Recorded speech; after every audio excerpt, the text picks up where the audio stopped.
আজকের দিনটা আমার জন্য খুবই স্পেশাল একটা দিন। কারণ হচ্ছে আমার মেয়ের আজকে বার্থডে। আর এই বার্থডেতে কি করলাম সেটাই তোমাদের সাথে শেয়ার করব। আমার মেয়ের বার্থডে অনেকদিন আগে থেকেই করার প্ল্যানিং ছিল। কিন্তু ঐরকম বড় করে না। ছোটখাটো যাতে ওর স্মৃতিতে থাকে সবসময়। কখনো কোনো কমপ্লেন না থাকে। আমরা বাবা-মা হিসেবে আমাদের সাধ্যমতে যা আছে তাই দেওয়ার চেষ্টা করতেছি আমার মেয়েকে। তো ওর বার্থডের জন্য কিছু কেনাকাটা করতে হইতো। আমি আমার ফ্রেন্ডকে নিয়ে অনেকদিন আগেই কেনাকাটা সেরে ফেলেছিলাম। কিন্তু দুর্ভাগ্যক্রমে বার্থডের দিন ওর জন্য যা কিনেছি সবকিছুই হারিয়ে ফেলেছিলাম। মানে অটোতে রেখে আমরা চলে গেছিলাম। তো ওইভাবে আর কিছুই করা হয় নাই। যাক বাসায় ওর এরকম একটা ভিডিও করার ইচ্ছা ছিল, সেটা আমি আগেই করে ফেলেছিলাম। ওর খুবই একটা পছন্দের ভিডিও। ও অনেকদিন থেকে বলতেছিল যে এটা করবে। তারপর আমি আমার ফ্যামিলি সহ চলে গিয়েছিলাম কাচ্চি ডাইনিং এ। আমি এটাতে মানে চাঁদপুরে ওপেন হওয়ার পর এই প্রথমবারের মতো আসছি। ওদের ডেকোরেশন খুবই ভালো ছিল। এর আগে তো চট্টগ্রামে অনেকবার আমি গিয়েছি। কিন্তু আমাদের চাঁদপুর ছোট জেলা হিসাবে খুবই ভালো লাগছে। এসে এখানে আমার পরিবারের সবাই ছিল। মানে আমার মা, খালামণি, ভাই-বোন সবাইকে নিয়ে আসছি। অনেকদিন পরে আমার সবার সাথে দেখা হইলো। মানে সবারই কাজে ব্যস্ত থাকে, কারো সময় হয় না। আর আমি যে বাসায় আয়োজন করব আমার ঐরকম এনার্জি নেই। আর আমি একা কিছুই করতে পারি না, যেহেতু ওর বাবা দেশে থাকে না। এই কারণে আমি ভাবলাম যে ফ্যামিলিকে নিয়ে আর এত আয়োজন করা আমার পক্ষে সম্ভব না। এই কারণে সবাই মিলে চলে গিয়েছিলাম একটু খাওয়া-দাওয়া করব।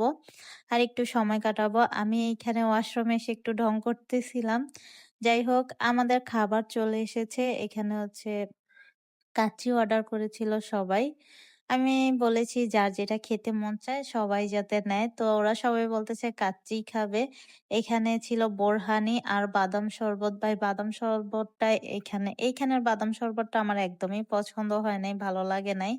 আর এই যে বার্থডে গার্ল, সে তো সকাল থেকে ভাই নাস্তা পর্যন্ত করে নাই। এখানেও কিছু খেতে চাচ্ছিল না।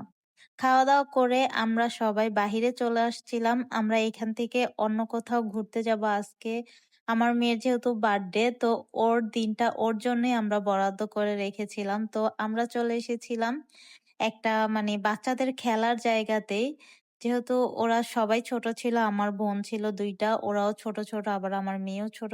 এই কারণে আমরা চলে আসছি কিডস কিংডম এ। এটাতে আমি ১ম বারই আসছি। অনেক ভিডিও দেখছি, দেখার পর এইবারই ১ম ঢোকার পর এই যে বাগানবিলাস গাছটা দেখে মনটা ভরে গেল। কিন্তু মনটা ভরে গেলে কি হবে, এখানে দেখা যাচ্ছে কিন্তু অনেক বাতাস। কিন্তু বাতাস একটু পরিমাণ গায়ে লাগতেছিল না। অনেক গরম ছিল। আমরা বেশিক্ষণ থাকতেই পারি নাই। আর ফালাক তো অনেক বেশি জ্বালাইছে। ও কোথাও গেলে নিচে নামতে চায় না। সবার কোলে উঠে দাঁড়ায় থাকতে চায়। মানে ওকে সবাই নিয়ে কোলে বসে থাকবে। ও কোথাও দাঁড়াবে না, হাঁটবে না, কান্নাকাটি করবে। আগে তো ওর বাবা ছিল, ওর বাবাকে জ্বালাইতো। এখন হচ্ছে ওর মামাকে পাইছে। ওর মামার কোলে মানে থাকবে। নিচে নামতে চায় না, যে এখানে আসছি খেলাধুলা করো, বাচ্চারা আছে আরো। ও ওইটা করবে না। ওর মামার কোলে বসে থাকবে। এই যে ও সবাইকে ডাকতেছে যে ওকে কোলে নিয়ে ঘুরতো। কেমন লাগে ঘুরতে গিয়ে যদি একটা মানুষ কোলে উঠে বসে থাকে, ওই জিনিসটা মানে এমনিতেও গরম, আবার আরেকজন যদি কোলে নিয়ে রাখে ওইটা আরো বেশি গরম লাগে। জায়গাটা খুবই আমার কাছে ভালো লাগছে, কিন্তু এখানে গরমটা অতিরিক্ত লাগতেছে। আর ওইদিন এমনিতেও রোদ উঠেছিল অনেক বেশি। তো এই যে আমার বোনরা এখানে খেলাধুলা করতেছে আর ও ওর মামার কোলে উঠে বসে আছে। ও যেকোনো জায়গায় গেলেই এরকম করে। ওর মামার সাথে থাকলে ওর মামার সাথে মামার কোলে উঠে। আর কেউ না থাকলে তখন আমার সাথে কান্নাকাটি করে। যাই হোক, আমার মেয়ের এই বার্থডেটা ওর বাবাকে ছাড়া ১ম বার করতেছি। না, আমি ঐরকম যে বার্থডে পার্টি-টার্টি করতে হবে ঐরকম হিসেবে আমি কিছু করি নাই। আমি শুধু আমার মেয়ের স্মৃতিটা ধরে রাখার জন্যই সবাইকে নিয়ে একটু সময় কাটাইছি। যাতে ও বড় হলে দেখে আর বলে যে এইটাই ছিল আমার বার্থডের দিন। যাতে ওর স্মৃতি এগুলা থাকে। আমরা হয়তো একদিন থাকবো না, কিন্তু আমার মেয়ে বেঁচে থাকবে আর ওর স্মৃতিগুলা ও দেখবে। তখন বলবে যে আমার বাবা-মা আমার জন্য এই জিনিসটা করেছে। দেখেন, এইখানে আসার পর ওর খালামণিরা দোলনাতে বসতেছে আর ও কান্না করতেছে। ও এখান থেকে নেমে যাবে। পরে অনেক কষ্ট করে আমার ভাই ওরে এখানে বসাইছে। ওর চেহারার অবস্থা দেখেন, এমনিতে পড়ছে গরম, তার উপরে অনেকক্ষণ বাইরে ছিলাম যেহেতু আমরা খাওয়া-দাওয়া করছি, ওইখানে অনেকটা টাইম কাটাইতে হইছে। এইজন্য ও অনেক বেশি ডিস্টার্ব ফিল করতেছিল। তো যাই হোক এইখানে ওর খালামণিদের সাথে ও থাকলে সবসময়ই খেলাধুলা করে আর ওরও ভালো লাগে। তো সময়ের কারণে সবাই ব্যস্ত থাকে। এই তো ও একটা দোলনা থেকে আরেকটা দোলনায় এসে বসছে। কিন্তু ওর চেহারার মানে এক্সপ্রেশন এখনো চেঞ্জ হয় নাই। সে নামতেই চায় নাই। তারপর ওর নানা ভাই হচ্ছে যে ওরে কি এটাকে ললিপপ দিয়েছিল। ওইটা মুখে দিয়া মুখে থেকে আমি বলতেছি যে, "এটা মুখের থেকে নামাও। একটা ছবি উঠাই।" ও উঠাবে না। ওর মানে অবস্থা খুবই খারাপ ছিল। এমনিতেও ও বাহিরে গেলে বেশিক্ষণ থাকতে পারে না। কারো বাসায় গেলেও না ভাই ০.৫ ঘন্টা ১ ঘন্টা।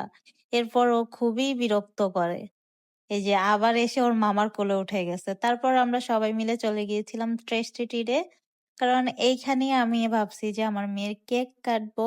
আর বলেছিলাম না ফালাকের সবকিছু আমি হারিয়ে ফেলছি। এইখানে এসে এই ক্যাপটা শুধু কিনেছি। আর মোমবাতি তো এখানে জ্বালানো যাবে না যেহেতু এসি চলতেছিল। আমি খুবই সিম্পল করে আমার মেয়ের এই বার্থডেটা করতে চেয়েছি যাতে ওর মনে রাখার মতো কিছু একটা থাকে এই কারণেই।